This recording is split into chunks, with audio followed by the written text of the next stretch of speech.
Waalaikumsalam. Dari pagi yang dingin di Tangkuban Perahu ini, selamat pagi buat semuanya para pendengar dari Point of View. Buat dulu mantannya Kang Farhan, mungkin nyesel nggak ya?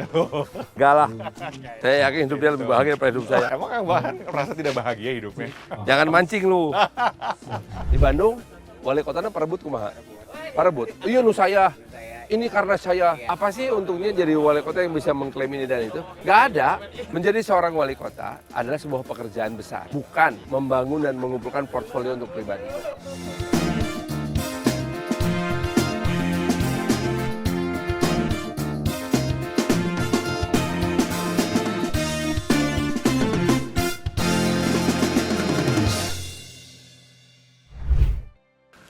Pilkada 2024 pendaftarannya sudah tutup. Jadi udah ketahuan kan siapa-siapa aja yang akan maju di Pilkada 2024 ini. Salah satu yang ikut dalam Pilkada adalah Kota Bandung, Jawa Barat.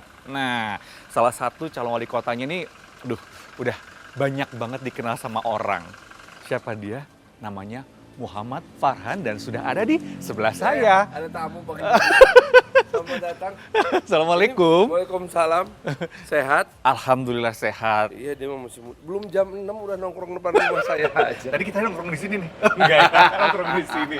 Belum jam 6 pagi, ini tepatnya sekitar jam setengah 6-an, tapi udah ready. Tapi outfitnya kayaknya mau olahraga. Iya, saya mau ngumpul sama teman-teman alumni Unpad mau sepedaan di Jatinangor. Oh, oke. Menarik. Menarik dong. Menarik dong ya. Mau ikutan? Boleh dong ikut ya. Ayo. Pengen kenalan sama teman-teman alumni Unpad, teman-temannya Kang Farhan. Banyak kan teman-temannya ya? Ya mudah-mudahan. Bukan ngaku-ngaku aja. Bukan alumni yang masih baru kemarin sore lulus kan? Saya ngaku-ngaku aja. Ngaku Semua aja. saya anggap temen. Oh, mantap kalau Iya. gitu. Ya udah. Ini saking paginya datang nggak lewat depan, tapi lewat belakang. Oh, ini belakang. Ini belakang. Oh, belakang. Iya. Depannya sebelah mana? Depannya dikontrakin ke orang. Oh, masuk rumah orang jangan-jangan. Ya ini memang sudah mulai bergerilya, bersafari gitu ya? Iya, kalau gerilya udah dari 4 tahun yang lalu. Oh, Udah. padahal waktu itu masih di DPR ya? Gerilya udah 4 tahun yang lalu, tapi kemudian bulan Juni dapat surat rekomendasi dari partai. Bulan Agustus udah koalisi. Maka kerjaannya kita sekarang ini Keliling. baru pilih. Tapi kan harusnya nggak perlu kenalin lagi lah siapa sih yang nggak kenal seorang Muhammad Farhan. Banyak mau tahu orang yang nggak kenal saya, ayo ikuti saya. Kita cari tahu siapa yang nggak kenal Farhan. Oke, kalau gitu Ayo. kita berangkat sekarang ya. Oke, let's go. Yuk. Ayo. Sekarang sudah ada di dalam mobilnya Kang Farhan. Ini tadi kalau nggak salah di luar udah ada di branding. stikernya ya. Udah ada stiker segala macam bagian dari sosialisasi. Oh, tapi ini mobil pribadi. Ini mobil pribadi, bukan mobil dinas karena saya emang belum berhak punya mobil dinas. Tadi kenapa saya naik gitu? Karena saya pengen, keluarga kira-kira protes nggak mobilnya dimodifikarin gitu. Ada satu mobil lama tuh Mitsubishi Kuda tahun 2008 gitu, sering dipakai rame-rame. Terus kita bagusin lagi, terus kita branding. Nah, itu sering nganter-nganter keluarga. Kadang anak sama ponakan gini, aduh geli katanya.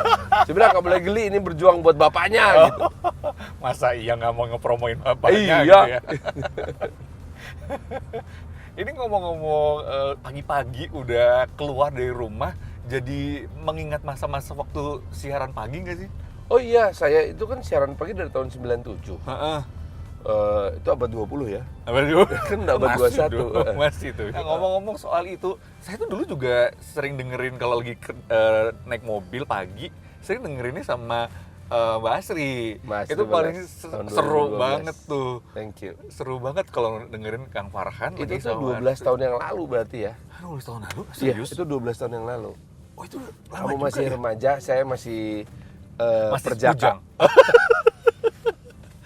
Jadi 12 tahun yang lalu saya masih siaran sendiri selama 4 tahun. Kemudian tim produksi di radio waktu itu berkata bahwa kita mesti mengubah arah siaran kita dari yang single menjadi kembali duet gitu.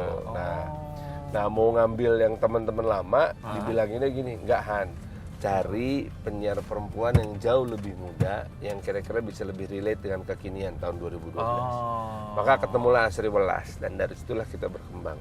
Selama 4 tahun kita kerja bareng. Pasangan siaran itu mesti dua karakter berbeda yang masing-masing punya fanbase sendiri-sendiri. Oh, Harus. buat menarik Betul. nantinya. Nah, sehingga irisannya sedikit. Akibatnya radio media ini menjadi bertambah gitu. Akibatnya gitu ya. dua orang penyiar ini harus beda karakternya. Cuman harus bekerja keras untuk menemukan titik-titik kesamaan. Ya, kita nanti masing-masing bawa fanbase sendiri-sendiri, bergabunglah sehingga jumlah pendengarnya Makin melebar. bertambah banyak. melebar gitu. Nah, prinsip yang sama digunakan dalam mencari pasangan untuk pilkada. Jangan pernah berpikir untuk berpasangan dengan calon paslon yang Udah segmen sama basis lagi. masanya sama. Nggak bakalan nambah. nambah ininya penuh. Gitu. Jadi kalau misalkan saya berbasis anak gaul ketemu sama wakil anak gaul, kelihatannya jadi enak, wah sama-sama anak gaul Seru, nih. ya. Tapi nanti pemilihnya sama. Oh gitu. Makanya sekarang saya berpasangan sama Erwin. Kenapa? Saya dari partai nasionalis, Kang Erwin dari partai yang basisnya religius. Maka bertemulah dua basis massa yang berbeda, sehingga irisannya sedikit, jumlah suaranya yang bisa diambil itu lebih banyak. Jadi pool of vote-nya bisa kita lebih manfaatkan lebih besar. Mantap, mantap. Jadi kira-kira bakalan banyak nih ya yang mendukung Kang Farhan. Namanya usaha. Namanya usaha. Ngomong-ngomong usaha, nah saya pengen juga usaha buat pengen dengerin lagi Kang Farhan kalau lagi siaran pagi dulu tuh kayak gimana. Ini ada challenge sedikit. Tuh kan barusan ketawanya kayak gitu. Itu yang sering saya denger gitu. Seru banget tuh aja kalau dengerin Kang Farhan siaran. Kang, ini saya udah punya ada 3 kertas di tangan saya. Waduh. Di sini ada tiga situasi lah bisa dibilang gitu ya. 3 situasi yang harus diikuti sama Kang Farhan selagi opening morning show itu. Gitu. Nanti kelihatan tulisannya apa di situ. Sok silahkan dipraktikkan gitu. Oke. Pilih yang mana? Kita mulai ya. Nah, Saya pilih yang paling kanan. paling kanan. Oke, apa Oh, tulisannya? Bismillah.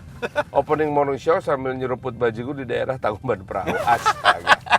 Oke. Jadi nyeruput sambil nyeruput terus opening sampai kedinginan gitu. Panas kan bajigurnya Iya, ya. iya. Nah, gimana tuh? Ini bukan wawancara, ini sebetulnya ngerjain kayaknya ini ya. Oke, sebentar. Oke. Jadi di siaran di radio itu supaya terdengar nyata, maka kita biasanya mempraktekkan halnya secara nyata. Kalau memang harus nyeruput bajigur, maka harus ada minuman yang diseruput ya. Nggak harus exactly bajigur. Iya. Bisa kapan? Di daerah Tangkuban Perahu. Iya, Tangkuban dingin Perahu jam ceritanya. segini itu suhunya sekitar 16 derajat ya. Maka suhunya saya turunin dulu. Jadi saya kena Nggak deh. juga. Oh, enggak ya. Enggak deh. Oke ya, gitu ya. Silakan. Ya, silakan, siap. silakan. Oke. Ini nama acaranya apa? Point of view. Point of view. Siap. Oke, yuk. Yuk. 3, 2, 1, go. Assalamualaikum warahmatullahi wabarakatuh. Waalaikumsalam. Dari pagi yang dingin di Tangkuban Perahu ini, selamat pagi buat semuanya para pendengar dari Point of View. Bersama saya Farhan yang lagi kedinginan dan tentu saja akan membawa kehangatan untuk semua pendengar pagi hari ini. Saya agak kejaga nih kehangatan tubuhnya karena pagi ini saya minum bajigur. Enggak Gor. Let's go. Ini ada lagu pertama untuk menambah semangat pagi hari ini. Lagu dangdut dari Rhoma Irama. Begadang, jangan begadang, sikat bos.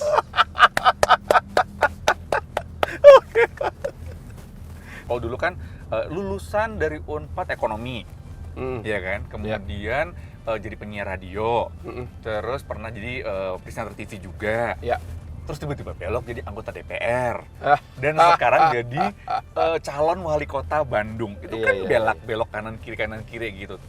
Kelemahan dari seorang yang berlatar belakang dunia hiburan seperti saya masuk ke politik adalah satu, kita ingin membuat semua orang senang karena berpuluh-puluh tahun kita berkarir di dunia entertainment kan tujuannya Entertain. untuk mengentertain orang. Yes. Itu bikin orang senang. Jadi kadang kita sering menghindari konflik gitu. Padahal dalam politik konflik kadang tidak bisa terhindarkan demi membela sebuah tujuan tertentu gitu kan. Satu itu. Kedua juga adalah kelemahan kita. Kadang-kadang kita itu suka berpikirnya instan. Akibatnya si para saya lah contohnya gitu ya, lebih pragmatis. Gini mikirnya. Jadi saya itu misalnya nih sebagai seorang anggota DPR RI Komisi 1 itu misalnya ngotot nih dengan teman yang lain gitu untuk menggolkan satu pasal, pasal A, dia pasal B. Nah biasanya saya itu karena saya punya latar belakang yang dari dunia entertainment, mikirnya udahlah pragmatis saja. Di antara A dan B mana yang paling gampang kita implementasikan begitu. Kadang kita suka mengesampingkan idealisme. Kadang kita pikir udah praktis aja deh gitu. Nah, itu dua kelemahan utama dari politisi yang berlatar belakang dunia entertainment. Tetapi kelebihannya adalah kita memang sudah terbiasa membaca karakter orang. Kita dengan cepat bisa membaca, oh si lawan saya ini orangnya sombong kah, rendah hati kah, tricky kah, pinter kah, gitu kita bisa membaca dengan lebih cepat. Kedua, ketika berhadapan dengan publik itu udah seneng duluan ngelihat kita, ya kan? Ada resisten gitu ya? Resistensinya jauh lebih rendah gitu. Nah dan yang ketiga adalah kita ini lebih mudah diterima oleh semua kalangan. Jadi contohnya waktu saya berhadapan dengan menteri-menteri di Komisi 1 ataupun di Komisi 9 yang saya pikir harus saya approach gitu, mereka lebih terbuka. Mas Farhan gitu. Padahal baru ketemu hari itu. Tapi udah kenal duluan. Tapi kita jadi saling kenal karena kenal di media. Itu aja sih hal-hal yang mempengaruhi bagaimana kualitas seorang politisi yang berlatar belakang dunia entertainment gitu bos. Jadi kalau misalkan kayak gitu, ini kan serentak nih, pilgub, pilwalkot, bupati gitu kan, semuanya barengan semua. Terus ini gimana? Ntar kalau misalkan masanya harus kampanye untuk calon gubernur masing-masing, ketemu, itu gimana ngatur-ngatur jadwal? Ribet nggak sih? Ribet pasti. Ribet banget ya? Saya belum kebayang kayak apa ya. Ini baru pertama kali juga ya? Serentak semuanya gitu serentak kan? nggak pernah ada satupun orang yang membayangkan bahwa pilkada serentak itu akan sekomplikated ini. Yes. Ya, gitu. Semuanya berpikirnya, udah kita sekaligus aja deh, biar hemat biaya, biar ini, biar itu, gitu. Saya nggak yakin bahwa tujuan hemat biayanya akan tercapai. Saya nggak yakin juga bahwa kita bisa menghemat energi, gitu, atau meminimalisir potensi-potensi keributan. Gitu ya. Karena menurut saya justru sekarang ini tensinya jauh lebih tinggi, gitu. Biaya juga sama aja besarnya, nggak jadi lebih hemat juga. Jadi ya, cuman kan ini udah konsensus nasional sejak 2017 ya, nggak bisa berubah, ya udah kita jalanin aja gitu. Apakah nanti kita ingin mengubah lagi, ya ubah aja, nggak apa-apa. Kalau menurut saya bagaimanapun juga yang namanya pemilihan kepala daerah itu bagian dari pemilu sela. Pemilu sela itu belum 5 tahun apabila ternyata partai yang kita dukung, anggota DPR yang kita dukung, kepala daerah yang kita dukung itu tidak memuaskan, sebelum akhir masa jabatannya kita sudah sebagai pemilih bisa memberikan sanksi melalui pemilihan tersebut. Nah, tapi sayangnya kan sekarang jadi satu diserentakkan semua itu ya pusing udah. bos. Iya, mau suka nggak suka ya udah terima aja 5 tahun. Betul. Gitu. Akibatnya timbul kecurigaan bahwa partai dan penguasa itu jadi saling berebut untuk memenangkan calon-calonnya di pilkada gitu. Kan persepsi masyarakat sekarang jadi gini, oh ternyata Pak Jokowi punya preferensi sendiri karena beliau masih jadi presiden. Pak Prabowo punya preferensi sendiri karena beliau adalah presiden terpilih. Kayak kita mesti hormatin dua-duanya. Nah terus partai-partai juga nggak semuanya bulat. Tidak bisa saling independen memilih masing-masing, tapi diarah-arahkan untuk dikait-kaitkan dengan koalisi nasional yang belum lama berselang gitu. Nah hal ini menurut saya itu tetap di kanan. Menurut saya ini agak mengkhawatirkan karena ada mobilisasi kekuatan politik untuk terkonsolidasi di satu koalisi. Seperti yang sudah terjadi sekarang. Seperti yang terjadi sekarang. Koalisi gemuk, begitu nggak koalisi gemuk digebukin rame-rame gitu. Buat saya ini satu hal yang agak kurang sehat ya secara demokratis. Walaupun memang tujuannya untuk menunjukkan sebuah soliditas, stabilitas politik. Cuman ingat, ini bukan tidak mungkin mengingatkan kita kepada upaya fusi partai-partai dari pemilu 71 ke pemilu 77, di mana keberagaman partai-partai ini kemudian dikompres hanya menjadi tiga partai. Akibatnya apa? Ya keterwakilan partai-partai atas keberagaman identitas politik Indonesia jadi direduksi. Gitu. Kan waktu itu direduksinya gini, nasionalis, agamis dan gak dua-duanya. Bingung kita jadi ya gitu. Ya tapi ini bagian dari dinamika politik. Artinya gini, kalau kita menyadari hal ini, di 5 tahun kita punya waktu 5 tahun ke depan untuk melakukan koreksi.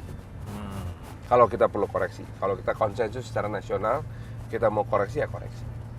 Oke, wow, suara hati dari Kang Farhan terkait dengan perpolitikan, tapi itu tadi kan ada kegelisahannya di situ ya, ada nada kegelisahan tuh di situ. Nah itu kira-kira gimana ke depannya kalau Kang Farhan sendiri akan coba memperjuangkan untuk mengembalikan atau seperti apa? Saya sih masih percaya kepada sistem demokrasi kita dan sistem hukum konstitusi kita yang secara sistem masih berjalan. Bahwa ada penyimpangan itu hitungannya karena perilaku personal atau preferensi dari yang pemenang atau penguasa. Yang paling penting adalah pemenang atau penguasa jangan sampai mengintervensi pengubahan sistem.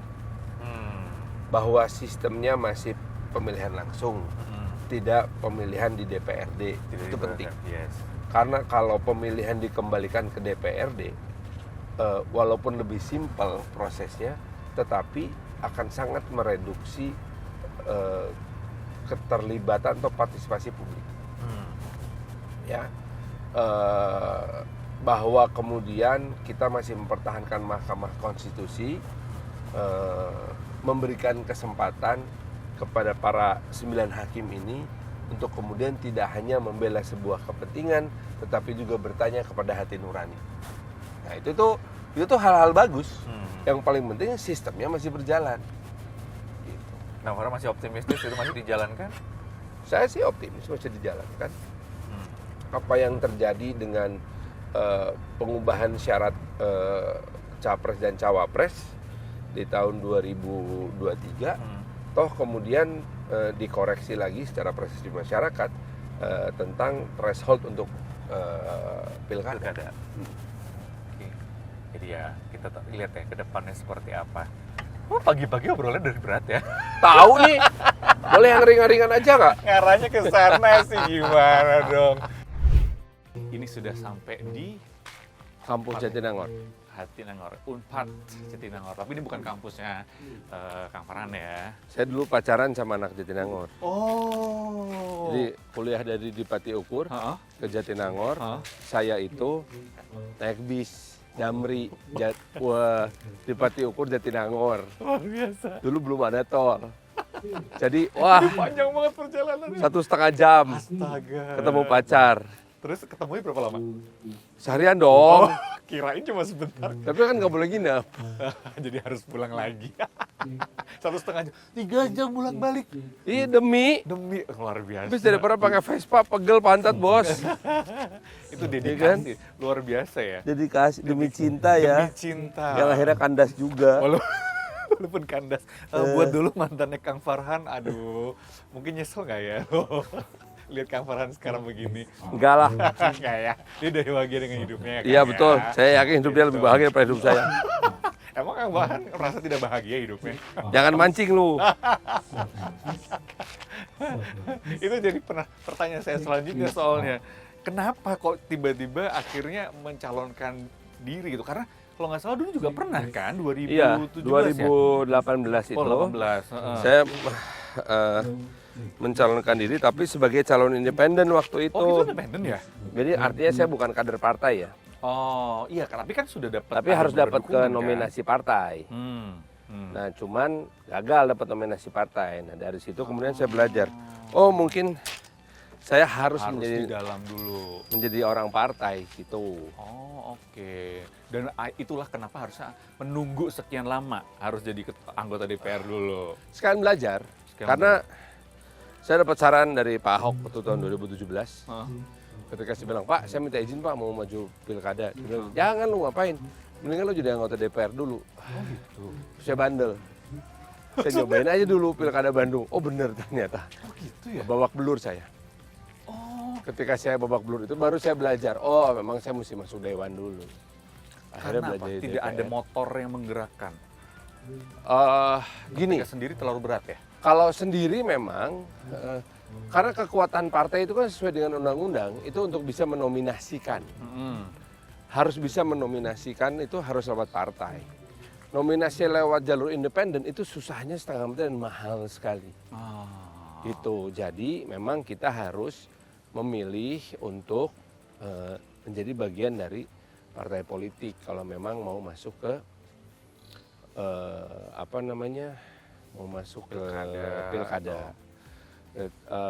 Kenapa pilkada menjadi penting dengan adanya partai? Karena bagaimanapun juga itu adalah syarat dari undang-undang.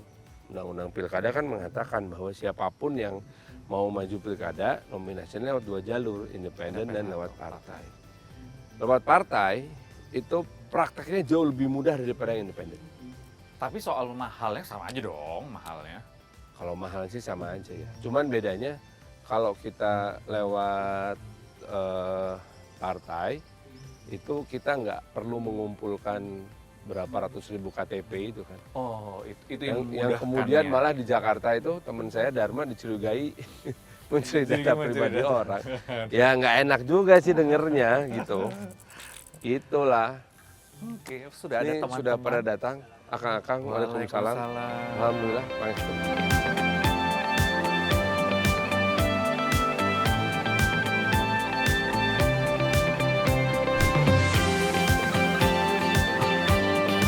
Ini warga Bandung, warga Bandung. Bandung. Warga Bandung. Oh, menarik nih langsung mendapatkan Cibiru- masukan. Cibiru mah kota Bandung. Kota Bandung ya.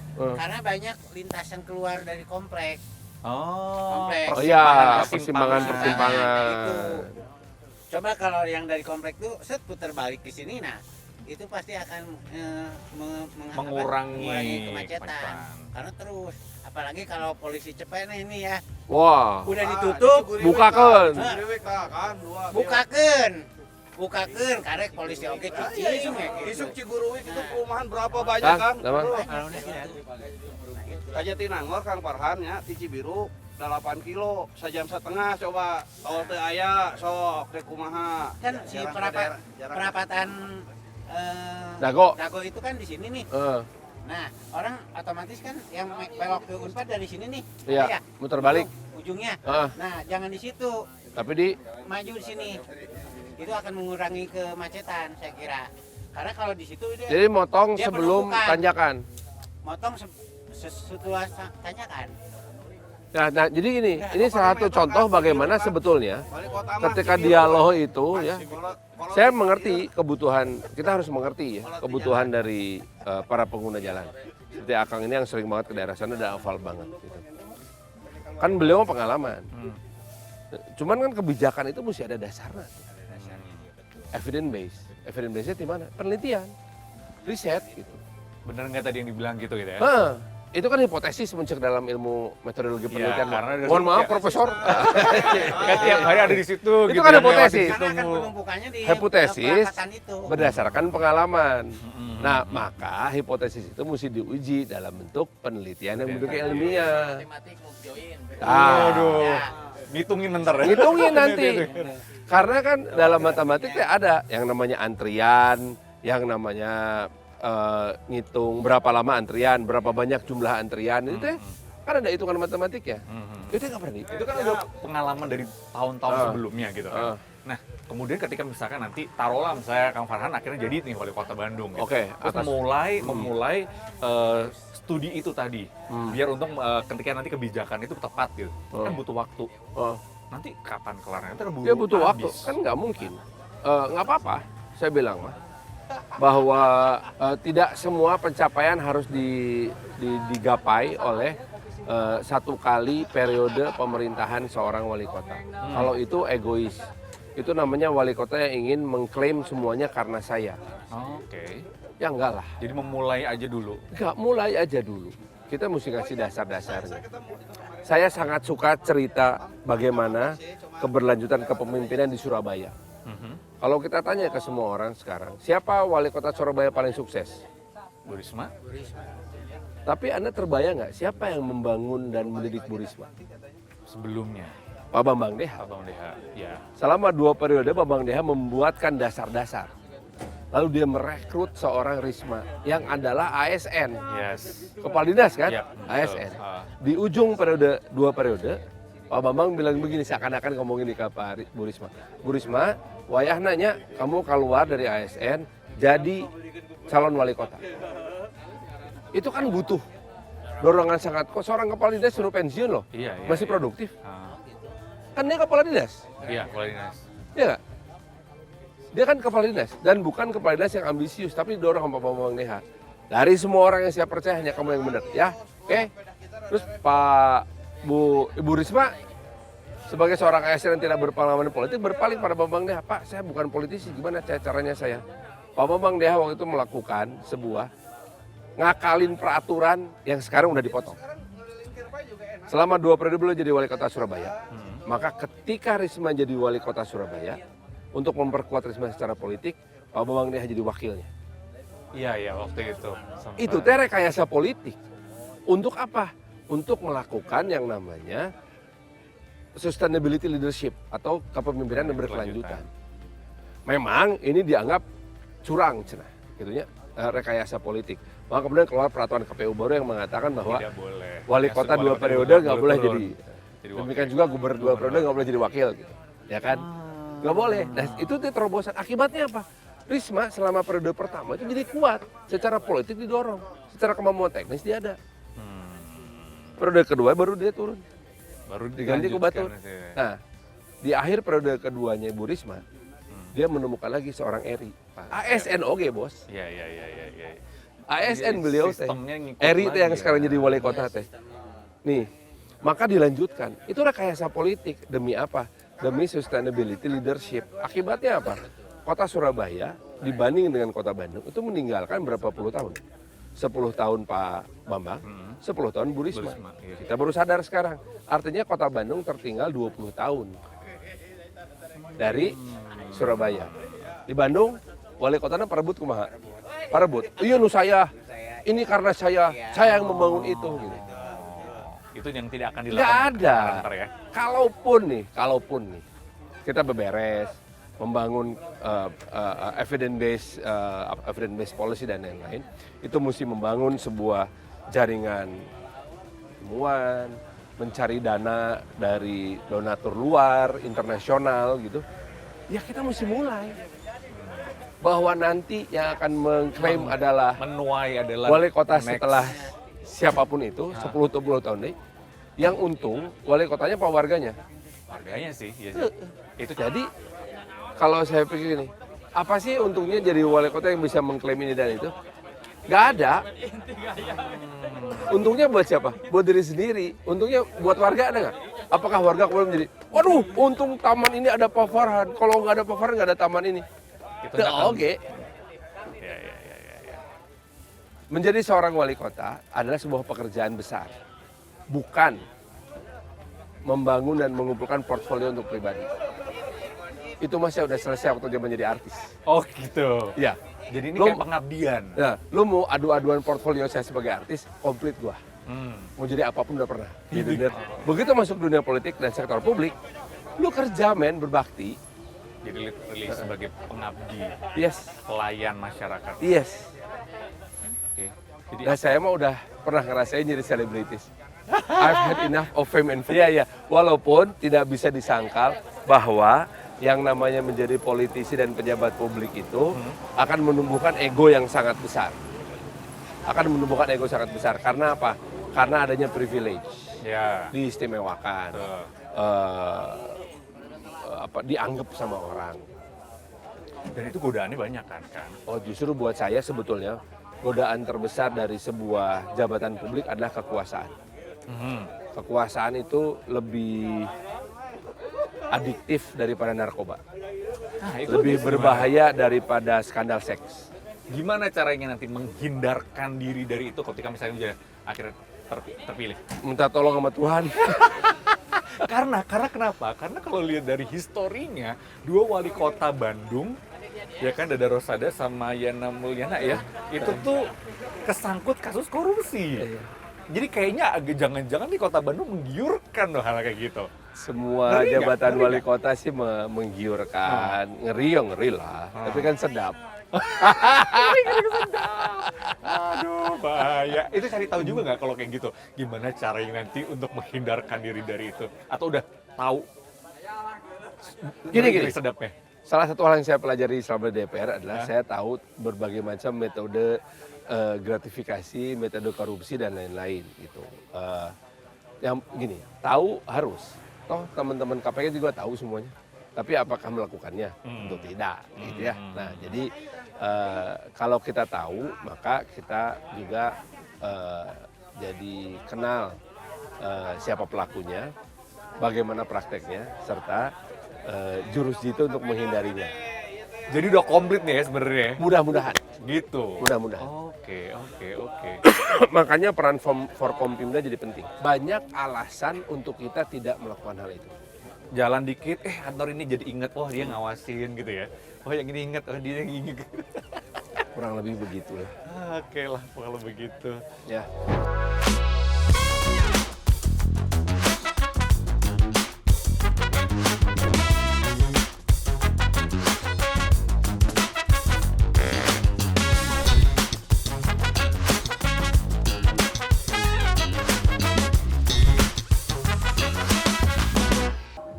Ngomongin calon wali kota, tapi kalau kita nggak nanya-nanya sama warganya itu nggak afdol ya kan. Jadi ini sudah ada dua warga kota Bandung yang bersama saya di sini. Apa sih yang ada di bayangannya bapak-bapak soal kota Bandung? Ini kan mau pilkada. Jadi apa sebenarnya masalah krusial yang kudu cepet segera dituntaskan? Pertama macet ya, macet itu bikin kesel warga. Jadi kita biasanya kalau nggak Sabtu Minggu nggak goes itu ya nyempot di rumah gitu. Udah nggak kemana. Orang Nggak dari bisa gerak Jakarta gitu. masuk macet semua Bandung, nyebelin gitu. Orang Jakarta nyebelin. penuh. Jadi kalau kita lihat tuh plat B itu kalau Jumat mulai sore itu masuknya banyak banget ke Bandung. Dan ini yang sebetulnya jadi PR wali kota dari tahun ke tahun yang tidak pernah terpecahkan karena memang sulit. Bandung itu jalannya tidak nambah banyak. Oke. Antar traffic light itu dekat, kendaraan makin banyak. Ya. Jadi mau nggak mau ya ada yang masuk Bandung pasti macet. Pasti macet. Dihalangi tidak boleh masuk Bandung juga salah karena mereka juga membawakan income untuk orang-orang Bandung ya, pedagang, hotel dan sebagainya itu ya mereka jadi hidup secara ekonomi. Jadi dinikmati aja lah macet-macetan itu. Kalau memang memungkinkan ya dibangunlah beberapa flyover di titik macet atau misalnya transportasi massal yang bisa dikembangkan. Ngurangin si mobil-mobil pribadi ini gitu ya. Persis. Baik banget nih warga Atau satu ini. orang Jakarta yang mau datang jangan bawa mobil dari sana lah. Sekarang nih ada Rame-rame kereta aja cepat gitu ya. Oh, benar, bisa benar. simpan datang dari Tegaluar itu juga mudah kemana-mana.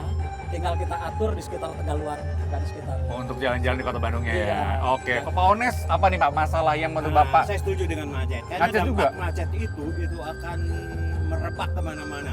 Oh. Ya, lingkungan segala macam. Salah satu yang perlu adalah kadar kedisiplinan lalu lintas. Saya melihat di beberapa kota tidak seperti di Bandung. Oh. Lampu stop berhenti. Kalau Bandung coba banyak yang maling, masih merah jalan. Serius? Serius. Itu akibatnya dari kemacetan sebetulnya. Salah satunya. Berarti artinya secara mental warga itu juga harus dibenerin Harus gitu ya? dibenerin ya. Jadi itu tentang kesadaran hukum gitu.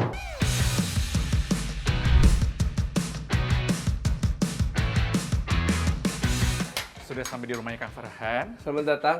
Selamat datang. Ini Tadi rumah kita kayak ruko. kayak ruko. Iya cuma segini. Ini cuma lebar segini doang. Ya, cuma lebar segini. Jadi ini sisa dari rumah depan. Saya ngontrak selama 4 tahun. Selama saya bekerja di Bandung, saya di sini karena rumah keluarga saya udah saya jual, saya jadiin ruko buat jadi kantor. Saya kan perlu tempat nginep ya. Terus saya nginep di hotel. Rapi banget. Tapi kan sebenarnya lebih banyak aktivitas di Jakarta. Bolak-balik. Oh bolak-balik. Karena kan kita sebagai anggota DPR itu memang rapat pasti di Jakarta. Heeh. Kunjungan kerja ke luar negeri atau ke daerah lain. Heeh. Tetapi setiap hari Kamis, Jumat, Sabtu itu memang diperuntukkan bagi kegiatan konstituen di daerah dapil masing-masing. Balik ke daerah. Balik ke masing-masing. daerah. Jadi dalam seminggu minimal saya 2 hari pasti ada di Bandung. Oh gitu, makanya ini jadinya pantesan kayak perasaan tuh bayangan saya lama di Jakarta, terus ya udah aja gitu nggak ada orang. Ini berarti tetap Ini sih pasti tetap akan ditempatin. dihuni sampai selesai masa jabatan saya. Oh, beralih pengen jadi kepala daerah?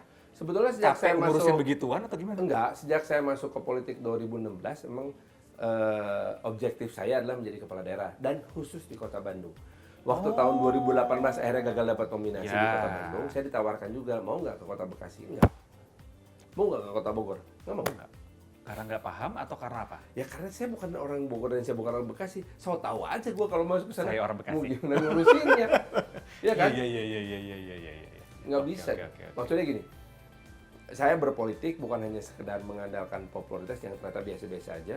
Terbukti ketika 2017 saya membuat survei pertama kali, popularitas saya hanya 50%, elektabilitas saya hanya 0,7%. Oke, itu sudah terbukti bahwa Itu tidak ada jadi bukan berarti kamu merasa kamu adalah artis yang ngetop terus kemudian bisa orang akan dengan memilih mudah. kamu. Padahal popularitas yang baik itu di atas 70%. Elektabilitas yang baik itu di atas 5%. Itu ada jaminan akhirnya Itu bukan jaminan, itu modal yang awal yang baik untuk bisa naik Untuk maju. terus sampai ke dimana popularitas harus di atas 80% dan keterpilihan harus di atas 10%. Baru kita bisa mendapatkan kepercayaan koalisi. Gitu dong. Koalisi itu. Dulu nggak dapat, Sekarang akhirnya dapat. Akhirnya dapat untuk di Kota Bandung. karena sudah berjuang di DPR itu dulu. Selama hampir 6 tahun ini ditambah 5 tahun di DPR. Oke. Jadi hitung-hitungannya sudah mantep nih. Insya Allah. Keluarga waktu denger mau maju nih yang kali ini. Waktu saya masih bersengketa di Mahkamah Konstitusi menggugat hasil pemilu Pileg 2024, istri saya bilang, saya tidak akan merelakan kamu untuk jadi calon wali kota apabila kamu menang di DPR. Karena menurut istri saya, akhirnya kamu berhasil membuktikan bahwa kamu anggota DPR yang baik. Oke. Maka aku ingin sekali melihat kamu mempertahankan kerja kamu yang baik di DPR. Begitu kata istri. Gitu kan? Oke, maka saya berjuang di MK. Nah, di MK sampai hari terakhir tanggal 6 Juni dinyatakan kalah. Gugatan saya ditolak. Maka yang mendapatkan akhirnya Golkar. Dalam hal ini Golkar menunjuk Teh Nurul Arifin.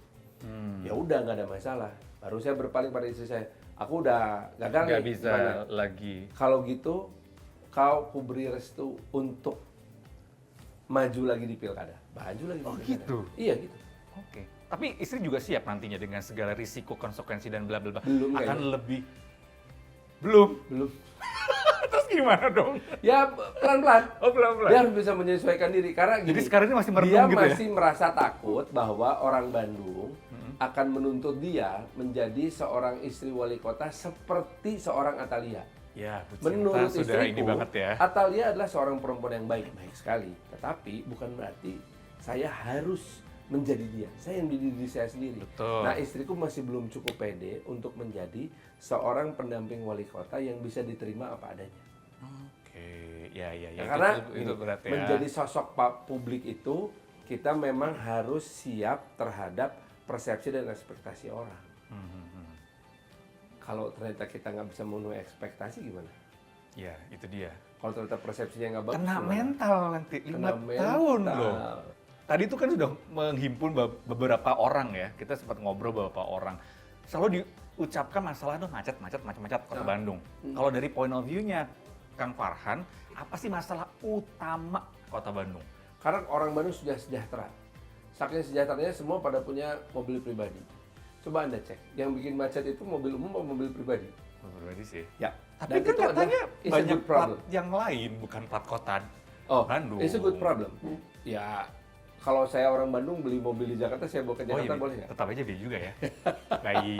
Tapi itu, jadi memang setuju bahwa macet Ya, itu. karena macet itu is a good problem. Dalam arti gini, bahwa kesejahteraan masyarakat sudah bagus. Tinggal kita atur flow. Bahwa ada jalan-jalan yang ternyata penyempitan. Nah, ini yang menimbulkan kemacetan. Memang masalahnya adalah saya belum pernah melihat satu hasil penelitian ilmiah tentang khusus flow traffic di Kota Bandung. Itu tadi. Saya sebetulnya sangat mengharapkan perusahaan-perusahaan ojek online mau berbagi data itu. Karena saya yakin sekali mereka punya agregasi data tentang pola mobilitas masyarakat di Kota Bandung. Ada ya? Mereka paham berarti Sekarang saya hanya titik-titik ingin itu ya? bertanya, wahai para pemilik ojek Ojek online, ya, maukah Anda berbagi nggak data itu dengan pemerintah kota? Karena kalau Anda mau berbagi dengan pemerintah kota, itu akan jadi dasar untuk membuat solusi kebijakan yang sangat baik. Jadi kita tahu pergerakan orang paling banyak dari mana ke mana. Kalau itu kita dapat, maka kita akan bisa bawa ke teman-teman para ahli transportasi tadi, publik. ris- Yuk tadi kita riset. lihat tuh kayak apa sih sebenarnya. Nah, sayangnya itu nggak pernah mau dikasih. Jadi saya pikir ya udahlah kita cari aja nanti satu dana hibah internasional yang akan diberikan kepada para peneliti transportasi di Kota Bandung untuk melakukan yang namanya identifikasi ilmiah. What is the biggest problem? Di mana aja titik kemacetan yang parah? Seberapa menit sebuah lampu merah sebetulnya idealnya? Oh. Apakah 1000 menit, 100 menit, 20 menit, 30 detik? Kayaknya Dan- paham betul ya. Sedikit. Sedikit. Karena saya banyak belajar dari para profesor. Oke, karena aku punya sedikit, aku mau challenge lagi nih. Ya Allah. nggak cuma satu tadi challenge yang ini pagi ya. Challenge-nya adalah seberapa paham seorang Kang Farhan terhadap Bandung. Waduh. Ini gampang-gampang, Kang. Waduh. Yang pertama, Ya siap. alamat, lokasi, mitos horor hantu ambulans di Bandung itu jalan apa? Bau reksa. Nomornya tahu nggak? Aduh, mungkin 15. Dapat bocoran kah? Enggak, Nggak emang ya? udah terkenal. Oh, udah kenal. Tapi sekarang ambulansnya udah diambil sama orang jadiin koleksi. Betul. Dan Bau reksa 15 itu jadi restoran. Saya kayak tempat-tempat gitu lah ya. Dok. Udah nggak ada serem-seremnya. Bener, berarti paham Bandung. Yang kedua, nggak cuma satu, Kang. Oke deh. Sebutkan salah satu tokoh Bandung Lautan Api. Ahana Nasution sebetulnya. Karena Ahana Nasution yang memimpin pergerakan mobilisasi pasukan Siliwangi beserta rakyat untuk menghindari pembumi hangusan kota Bandung Kota bagian Bandung. selatan. Tapi ada nama lain kah? Tahu nggak? Ramdan kayaknya masuk ya. Aduh saya kurang hafal. Ya udah satu kok itu, Kang. Oh cukup. Bener. Iya. Gila. Tepuk tangan. Satu lagi lah, kalau gitu. Saya pengen tahu ada salahnya gitu. Oke, iya boleh saya bikin salah sekarang. Sebutkan salah satu tempat kuliner terkenal di Pasar Cihapit. Dekat-dekat sini dong berarti ya. Ya Maeha yang paling terkenal mah. Terus ada Coba kita seberapa banyak paham. Ayo, satu. itu Maeha ya. Ah. Kemudian ada bakso 3 gitu sekarang baru ya, baru itu. Oh, baru ya? Bagus sekali Oke. ya. Terus ada kopi Jawa, Aha. ada mie acong. Heeh. Di sebelahnya Maehan teh ada tempat saya nongkrong kopi Mas Yud gitu di sana di belakang. Terus ada apa lagi Cihapit yang banyak ya. Udah. Terus tukang jajan. Soalnya itu belakangnya itu udah pasti lah itu orang situ lah ya. Oh ya, yang paling enak tentunya jangan lupa lotek Cihapit yang sudah 25 tahun lagi kita Bandung. Ada tuh dia situ. Betul. Luar biasa. Oh, luar biasa lah. Lotek Cihapit maksudnya dari gang belakang masjid. Oke. By the way, ini apa? Jadi petugas Hansip. Oh jadi gini, teman-teman ini kan di Bandung mah banyak lah orang-orang yang tiba-tiba kreatif ya. Bukan Iya, tiba-tiba iya. sih, tapi melahirkan Iya, kreatif lah ya. Hansip itu kan udah nggak ada, udah jadi Linmas. Oh iya. Ya, perlindungan masyarakat yang warnanya abu-abu berada di bawah perlindungan atau pembinaan dari pemerintah kota di luar Satpol PP. Oke. Oke. Linmas itu sama dengan Hansip adalah mereka yang bekerja dalam basis relawan dan kemandirian masyarakat. Itu sebabnya kemudian disebut kalau mau jadi Hansip atau jadi Linmas mah modalnya cuma 2. Semangat dan kawani alias keberanian. Karena harus kalau ada apa-apa Iya, harus karena nggak ada honornya, nggak ada tesnya, Anda tidak perlu melewati jenjang pendidikan tertentu. Mau semangat, mau berani, berani. jadi Hansip. kasih baju. Nah, maka dikasih baju Hansip ini. Pekerjaan Hansip adalah pekerjaan yang modalnya semangat, modalnya keberanian, tidak ada hari libur. Kerja 24 jam sehari. Yes. Karena mesti standby kapanpun. Nah, buat saya itu menggambarkan bagaimana seharusnya seorang pemimpin Kota Bandung teh. Modalnya semangat, modalnya keberanian, nggak pernah ada hari libur. Karena begitu saya periksa peraturannya, kepala daerah hanya boleh cuti apabila 2 hal. 1 sakit, 2 ibadah. Iya sih, nggak ada. Selebihnya nggak ada. Tanggal hitam semua ya? Semua Kalender tanggal hitam. Sama kita kan? Dan mesti standby 24 Sama. jam. Kan reporter juga sama. Jadi mungkin saatnya reporter di TV-TV ini pakai baju Hansip semua. Seragamnya juga jangan hitam ya? Jangan. Dan hijau gitu. Ini Hansip. Ini mau kemana lagi? Ada banget acara. Kita makan siang dulu. Habis makan siang tempat favorit saya, kalian akan saya traktir. Kemudian kita akan ke sebuah sekolah swasta namanya yayasan yang ingin mendapatkan motivasi dan pengetahuan kepada para pemilih pemula. Oh, SMA. Levelnya SMA, kalau SMP nggak boleh. Iya, kelas 3-nya, Kelas 13. tiga. Oh, mereka ini ada dan Oke. Ih, menarik ya. Ketemu sama ini gen apa ya? Alpha apa Z ya mereka ini? Oh, Bukan ini ya? udah alfus sekali. Udah jauh boy. Udah jauh banget pokoknya. Oke lah, Ini kalau bahkan gitu. lebih muda dari anak-anak saya kan. Iya Ya, juga. kita ketemuin lah. Ya sudah lah ya, memang harus dihadapi. Para pemilih, ya Harus kan? dong. Oke, kita lihat gimana Kang Farhan ini menghadapi anak-anak zaman sekarang yang masih nyu-nyu. Saya lebih tegang ketemu anak SMA daripada ketemu profesor.